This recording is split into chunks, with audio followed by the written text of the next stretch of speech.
শ্রেষ্ঠ মানুষ তিনি এই ধরনী। ছোটদের দেখে তিনি মিষ্টি হেসে সালাম দিতেন আগে ভালোবেসে। ছোটদের দেখে তিনি মিষ্টি হেসে সালাম দিতেন আগে ভালোবেসে।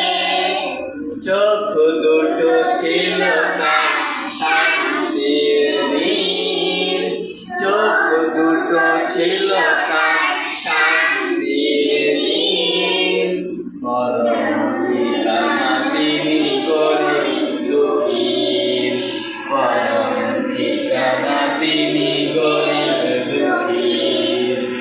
যাদের ছিল না কোনো সহায় স্বজন, তাদের ছিলেন তিনি বড় আপন। যাদের ছিল